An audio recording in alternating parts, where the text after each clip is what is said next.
Executive Committee to order. We have only one item on the agenda, and that is the discussion, operational functions required by statute, ordinance, resolution, and/or policy. And that's a discussion on the possible action by exec as far as a recommendation to fill District 5 vacancies created by Supervisor Gisselman's passing. And I wanted to bring this to the committee because I think, as I see it, we probably have three options, and Corp Counsel and the clerk has advised me that that may be only two options. And one is the option of calling a special election.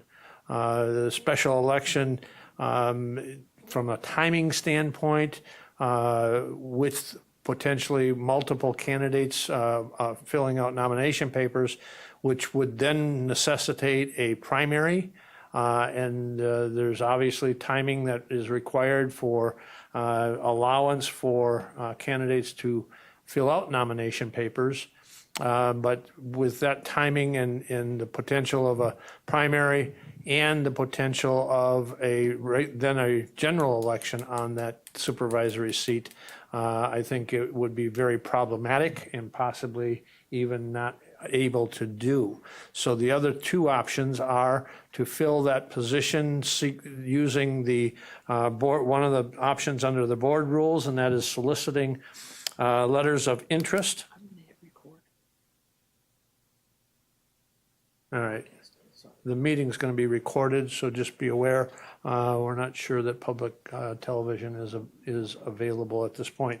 So again, the option would be the second option that I see is following the board rules, or one of the options under the board rules, and that's calling for advertising for letters of interest, and then having the chair and the vice chair do interviews of those potential candidates and making a recommendation to the full board. And the other would be to not fill the position simply because the nomination papers are eligible to be taken out in December or start in December. The process for the next term would start in December. So I open it up for discussion by the committee. Supervisor Marash, please. Thank you, Mr. Chair. So last night I had the Forest Park neighborhood meeting that I shared with Supervisor Gisselman, and Becky McElhaney, who is our District 6 representative for the City Council, shared that she had had a conversation with Supervisor Gisselman just a few months ago, excuse me, regarding what options would be available if there were a seat to open and what he felt would be the best way to go forward. And he indicated to her at that time that he did not feel an appointment would be appropriate, that he would prefer to have an election so that his constituents would have the right to choose. So I just wanted to share that. From what my standpoint, that's what he would have wanted, was to have the seat remain vacant until a new person came in. Thank you. Okay. So I guess I would ask for clarity from either Kim and or Mike. If we were to call for a special election, is the timing of that such that it would not be allowed for or the timing doesn't allow for a special election at this point? But then if your recommendation or suggestion that the former Supervisor Gisselman's recommendation or request, I guess, if you will, that the seat possibly stay open until a potential regular election happen in April of 2026. Is that okay? All right. Mike, please. Sure. And just to clarify about state law and how I read state law, and I consulted with Kim on this, and I think she agrees as well. If the vacancy on the county board occurs after June 1st, in the year preceding the election, I read state law as saying that you can't call a special election. Okay. And the reason is state law says that the special election would happen concurrent with the next spring election, which is the next election for the board. So it wouldn't give an opportunity for an actual election during this term. So I think legally your options really are to fill the vacancy by appointment or to not fill the vacancy. I think those are the legally available options to the board. Supervisor Robinson?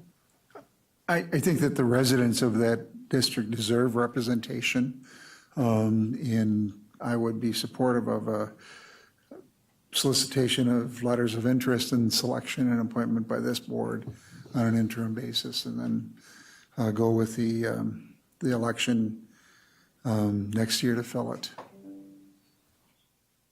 So your recommendation or your preference would be to have the process that we have outlined in our rules as far as solicitation of letters of interest interviewed by the chair, the vice chair, a recommendation to the full board, And it's consistent with how we filled several vacancies. Supervisor Jacobson's and Supervisor Lenahan's vacancies this term. Supervisor Marash, please. Thank you, Mr. Chair. Speaking as a representative of the constituents that attended the meeting last night, they are not in favor of this course of action. They feel that it would give a person appointed a step up, so to speak, ahead of the upcoming election for those that would want to put their hat in the ring. So I'm speaking for them at this point. I understand wanting the representation, but they were not in favor of that course of action. Thank you. Vice Chair Dickinson, please. Thank you, Mr. Chair. So I would agree with Supervisor Robinson in the 3,500 so members of that district should have representation, which that period of time is going to be at least, I would say, 4 or 5 months, depending on, when we post. And, when we were filling Supervisor Jacobson's role, and appointing someone, there is no guarantee that that person would run and take out papers in December. So really, the way I would look at it is our role is to ensure that we have 38 supervisors at the table to the best of our ability, and then let the chips fall where they may for the election in April. Thank you. Supervisor Arstead and then Supervisor Ritter, please. I was appointed back in 21 to fill the vacancy for Rothschild, District 17. And once I got in here, I had 7 months. And of course, I only had,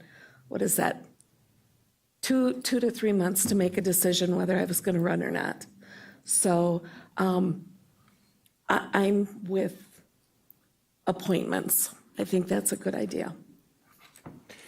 And just to be clear, the way, in anticipation, I did look at the timing of when we could put out the advertisements, and the clerk has done some of that preliminary work.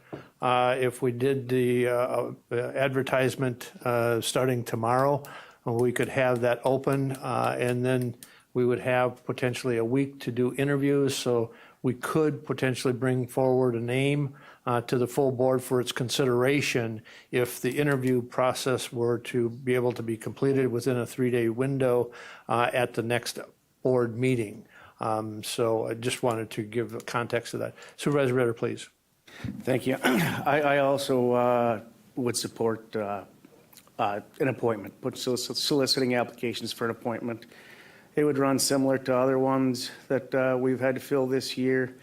And out of all those constituents of that district, I'm sure there's a good number of them that feel like they would like to be represented until the next election. Okay, any other discussion? Any other discussion? What is your pleasure? Supervisor Robinson. I would move that the board open up the process for people to submit their letters of interest for consideration and appointment or recommendation to the board by the chair and the vice chair. Is there a second? Second by Supervisor Arstead. Any further discussion? Any further discussion? So there's a motion to open up and solicit letters of interest, have the interview process by the chair and vice chair, and bring forward a nomination to the board for its consideration. Any further discussion? Seeing none, all those in favor of that motion signify by saying aye. Aye. Opposed? No. The motion is carried but is not unanimous. With that, we are down to the next meeting of the exec committee will be September 11th at 3 p.m. And committee members are asked to bring future agenda items to the chair's attention. We are down to item number 4. What is your pleasure? Motion by Supervisor Drabek to adjourn. Is there a second?